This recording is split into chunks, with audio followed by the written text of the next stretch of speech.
ஒரு வார்த்தை சொல்லும் கர்த்தாவே, என் வாழ்க்கையெல்லாம் செழிப்பாகுமே. ஒரு வார்த்தை சொல்லும் கர்த்தாவே,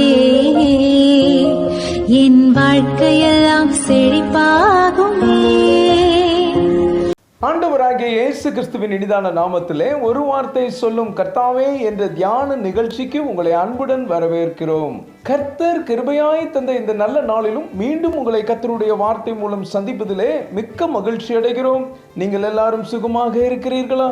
கர்த்தருடைய கிருபையினாலே நீங்கள் எல்லாரும் சுகமாக இருப்பீர்கள் என்று சொல்லி நாங்கள் நம்புகிறோம். கர்த்தருடைய கிருபையும் சமாதானமும் உங்கள் குடும்பங்களிலே பெருகுவதாக. நேற்றைய தினத்திலே கேள்வி நேரத்தில் கலந்து கொண்டு பதில்களை அனுப்பி கொடுத்த அனைத்து கர்த்தருடைய பிள்ளைகளையும் இயேசு கிறிஸ்துவின் நாமத்திலே வாழ்த்துகிறோம். கர்த்தர் உங்களை ஆசீர்வதிப்பாராக.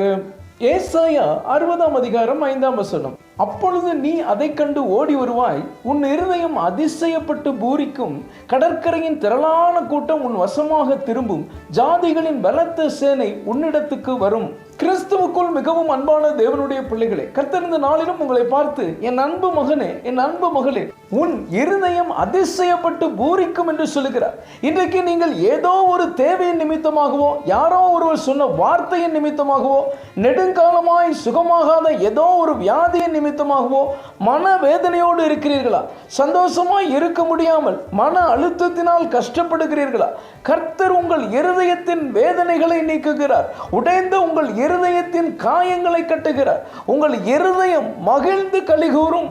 சங்கீதம் 105:3 இப்படியாக சொல்கிறது, கர்த்தரை தேடுகிறவர்களின் இருதயம் மகிழ்வதாக. என கண்பான தேவனுடைய பிள்ளைகளே, நம்முடைய இருதயம் மகிழ்ந்து கலிகூற வேண்டும் என்றால் நாம் கர்த்தரை தேட வேண்டும். கர்த்தர் நம்முடைய இருதயம் அதிசயப்பட்டு பூரிக்கும்படி செய்வார். இந்த மகிழ்ச்சி, சந்தோஷம் நிரந்தரமானது. இந்த உலகத்தின் மூலம் கிடைக்கும் சந்தோஷத்தை போல இது இருக்காது. இந்த உலகம் கொடுக்கும் சந்தோஷம் அது பாவ சந்தோஷம். எபிரேயர் 11:25 நாம் வாசிக்கும் போது அநித்தியமான பாவ சந்தோஷங்களை அனுபவிப்பதை பார்க்கிறோம் என்று வாசிக்கிறோம். தேவனுடைய மனுஷனாகிய மோசே இந்த பாவ சந்தோஷங்களை அனுபவிக்க விரும்பவில்லை. அதே போல தாவீது ராஜா பாவத்திலே விழுந்த பின்பு மனம் திரும்பி இருதயம் நொறுங்கி ஜெபிக்கிறார். அவர் கர்த்தரிடத்திலே திரும்பவும் எனக்கு சந்தோஷத்தையும் மகிழ்ச்சியும் தாரும் என்று கேட்கிறார்.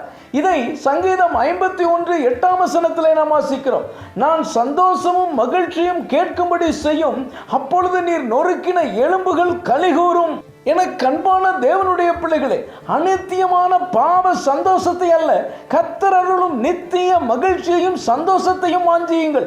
கர்த்தர் அதை உங்களுக்கு தந்தருளுவார். உங்கள் இருதயம் மகிழ்ந்து கலிகூரும். அவருக்கு உங்களுடைய இருதயத்தின் வேதனைகள் எல்லாம் தெரியும். மனுஷன் முகத்தை பார்க்கிறான், கர்த்தரோ உங்கள் இருதயத்தை பார்க்கிறார். 1 சாமுவேல் 2:1 நாம் வாசிப்போம். அப்பொழுது அன்னாள் ஜெபம் பண்ணி, என் இருதயம் கர்த்தருக்குள் கலிகூறுகிறது, என் கொம்பு கர்த்தருக்குள் உயர்ந்திருக்கிறது, என் பகைஞரின் மேல் என் வாய் திறந்திருக்கிறது, உம்முடைய ரட்சிப்பினாலே சந்தோஷப்படுகிறேன். இங்கே அன்னாள் என் இருதயம் கர்த்தருக்குள் கலிகூறுகிறது என்று சொல்ல காரணம் என்ன? கர்த்தர் அவளுடைய இருதயம் அதிசயப்பட்டு பூரிக்கும்படி செய்தார். அன்னாளை குறித்து நம் எல்லாருக்கும் நன்றாகவே தெரியும். அன்னாளுக்கு குழந்தை இல்லாத காரணத்தினால் அவளுடைய சக்காலத்தி வெடினால் அவளை மிகவும் வேதனைப்படுத்தினார். இது ஒரு நாள் 2 நாள் அல்ல, வருஷந்தோறும் அவர்கள் தேவாலயத்திற்கு வரும்போதெல்லாம் அன்னாளின் இருதயம் உடையும்படி பேசி அவளை வேதனைப்படுத்துவார். அன்னாள் சாப்பிடாமல் உட்கார்ந்து அழுது கொண்டிருப்பாள். அவளுடைய புருஷன் எல்கானா எவ்வளவு ஆறுதல் படுத்தியும் அவளுடைய இருதயம் ஆறுதல் அடையவில்லை. ஆனால் அவள் கர்த்தருடைய சமூகத்தை தேடி சென்று அவளுடைய இருதயத்தை கர்த்தரிடத்திலே ஊற்றிவிட்ட பிறகு அவளுக்கு ஆறுதல் கிடைத்தது. அவளுடைய இருதயம் அதிசயப்பட்டு பூரிக்கும்படி கர்த்தர் ஒரு அதிசயம் செய்தார்.